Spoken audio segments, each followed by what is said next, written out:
اور یہاں تک کہ جب رسیاں ڈال کے اس کو توڑتے ہوئے کھینچا ہے ان بدبختوں نے، مخالفوں نے، اللہ کے نام کو جوتے مار رہے ہیں، چپلے مار رہے ہیں، پولیس والا رو رہا ہے کہ یار اللہ کا نام ہے، تو وہ کہہ رہے ہیں یہ گور شاہی کا اللہ ہے، اس کو توڑنا ضروری ہے، اس کو توڑنا ضروری ہے۔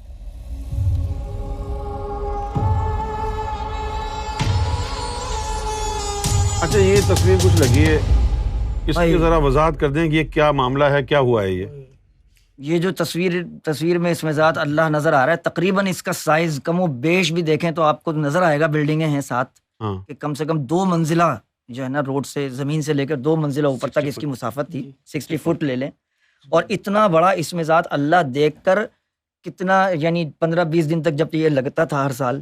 تو 15-20 دن تک پورے شہر کے لوگ جہاں ملتا جو کوئی وہ کہتا ہے یار گور شاہی کو سلام ہے، کہ جن کی وجہ سے ہمیں اللہ نظر آتا ہے لکھا ہوا جگہ جگہ، چھوٹے چھوٹے دل تو نظر آتے تھے، اور وہ جو تم لوگوں کا آرام باغ میں اتنا بڑا لگا ہوا اس کو دیکھ کے آنکھیں منور ہو جاتی ہیں، یعنی عام لوگوں کے تاثر تھے کہ اللہ کو دیکھ کر اللہ جب یاد آتا ہے تو بڑا خوش ہوتے تھے لوگ۔ اس اللہ کے نام کے اوپر جوتیاں چپلیں جو ہیں تصویریں چھپی ہوئی ہیں اخبار کے اندر، کہ وہ لٹکی ہوئی ہیں اللہ کے الفاظ کے اوپر، لکڑیاں توڑی گئی ہیں اور ڈنڈے مار مار کے، اور یہاں تک کہ جب رسیاں ڈال کے اس کو توڑتے ہوئے کھینچا ہے ان بدبختوں نے، مخالفوں نے، اللہ کے نام کو جوتے مار رہے ہیں، چپلے مار رہے ہیں، پولیس والا رو رہا ہے کہ یار اللہ کا نام ہے، تو وہ کہہ رہے ہیں یہ گور شاہی کا اللہ ہے، اس کو توڑنا ضروری ہے، اس کو توڑنا ضروری ہے۔ اور پھر انہوں نے رسیاں ڈال کے توڑا ہے، جب وہ ان کے بس سے باہر ہو گیا، لٹک گیا اللہ کا نام 2-3 جگہ سے ٹوٹ کر، تو انہوں نے جلد کے بھئی اس کو تباہ کیسے کریں، تو انہوں نے اس کو آگ لگائی ہے اللہ کے نام، اور اخباروں میں پھر سرخیاں لگی دوسرے دن کی، یہ مسلمان ہے جسے دیکھ کے شرمائے یہود۔ تو اس کے بعد کیا ہوا ہے کہ اس میں ذات اللہ کو جلانے والے انہی بدبختوں نے کہا کہ جی ہم نے اس لیے جلایا کہ گور شاہی کا اللہ ہے۔ تو اس بات سے اندازہ لگا لو کہ بغض ان کو سرکار گور شاہی سے ہے، اس کی راہ میں اگر اللہ آ کے ان کے سامنے کھڑا ہو جائے گا تو یہ اس کو بھی جوتے مارنے کا عین حق رکھتے ہیں، اللہ کے نام کے کو آگ لگانے کا اس لیے حق رکھتے ہیں کہ وہ اللہ گور شاہی عطا کر رہے ہیں، رسول اللہ صلی اللہ علیہ وسلم کے نام پر گالی دینا اس لیے جائز ہے ان کے لیے کہ سرکار گور شاہی کا حق ظاہر نہ ہو جائے۔ تو یہ بدبخت لوگ وہ ہیں، ان کی اصل صورت آپ نے تو منع فرمایا ہوا ہے نا سیدی، کہ ان کے لیے جو ہے غم و غصے کا اظہار نہ کیا جائے سرکار کے مشن کی خاطر، لیکن میں معافی مانگ رہا ہوں آپ کی بارگاہ میں کہ رکا نہیں جا رہا۔ جب سے اس مولوی کی بکواس میں نے سن لی محفل سے پہلے، تو آگ اس لیے لگ رہی ہے کہ یہ علماء شرار روپ کیسا بدلا ہوا ہے، شریعت رکھی ہوئی ہے، الحمدللہ قل هو اللہ ماشاء اللہ درود شریف پڑھ کے جب بکواس کرتے ہیں تو سرکار گوہر شاہی سے بغض ٹپک رہا ہوتا ہے ان کی راہ۔ حضور اکرم صلی اللہ علیہ وسلم کی تعظیم کا دور دور جن سے واسطہ نہیں، سرکار گوہر شاہی کے بارے میں تو کیا بات کرے گا، جن کی نالین کو چومنے والا جو ہے سرکار گوہر شاہی کا، اس کو حضور اکرم صلی اللہ علیہ وسلم آ کے اس کا ماتھا چوم رہے ہوں۔ ایسے کئی لوگ ہوئے جن کو سرکار گوہر شاہی کے پاس سرکار دو عالم نبی کریم صلی اللہ علیہ وسلم نے تشریف لا کر فرمایا کہ اگر تجھے مجھے راضی کرنا ہے تو گوہر شاہی کے قدموں میں چلا جا۔ کتنے لوگوں کے ساتھ ایسا ہوا، کتنے لوگوں کے ساتھ۔ اور پھر سرکار کی بارگاہ میں ایک ملا، ایک مولوی آ کر بکواس کر رہا ہے کہ ہاں بھائی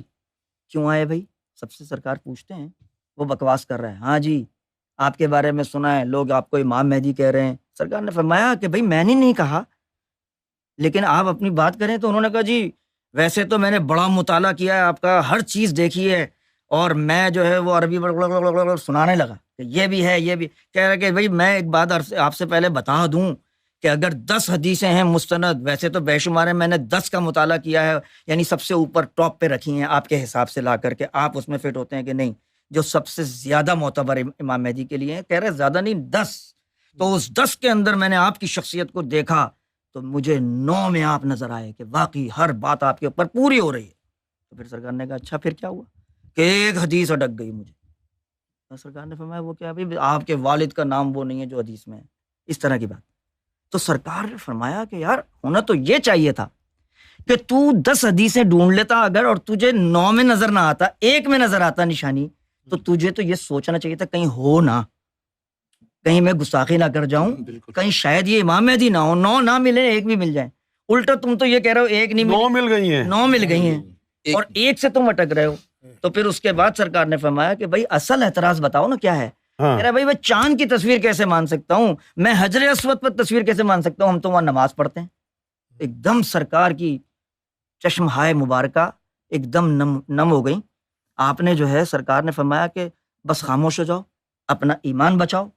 تجھے کیا پتا تو جس نبی کا کلمہ پڑھتا ہے اس کو گوہر شاہی سے کتنا عشق ہے، بے شک. اور تجھے کیا پتا کہ گوہر شاہی کو تیرے رسول سے کتنا عشق ہے جس کی خاطر اس نے گھر بار چھوڑ دیا. ہائے ہائے ہائے. بات مت کرو. بے شک. قسم سے سرکار کی چشمہ ہے مبارکہ میں نمی آ گئی اس بات پر کہ تم جس نبی کا کلمہ پڑھتے ہو آج اسی کے اوپر تم یہ لفظ کہہ رہے ہو. تمہیں پتا ہے کہ تمہارا نبی حجر اسود کی طرف جب جاتا تو اس کی آنکھوں سے آنسو نہیں رکتے تھے. تو سرکار گوہر شاہی کی بات کر رہے ہیں یہ لوگ. سرکار گوہر شاہی کی حجر اسود کے اوپر تصویر مبارک جس کو دیکھ کر رسول کریم صلی اللہ علیہ وسلم زارو قطار آہیں بھر بھر کر رو رہے ہیں. اور سرکار گوہر شاہی فرما رہے ہیں کہ تمہیں کیا خبر کہ مجھے ان سے کتنا عشق ہے، ان کو مجھ سے کتنا عشق ہے کہ جن کی خاطر ہم نے گھر بار بھی چھوڑ دیا، سب کچھ دنیا چھوڑ دی. تو سرکار کی بات کیا کریں گے؟ سیدی کے سامنے آئے نا، اگر کسی میں حق بولنے کی طاقت ذرا سی بھی ہے تو آ جائے اور بات کر کے دیکھے گوہر شاہی. مرحبا سرکار.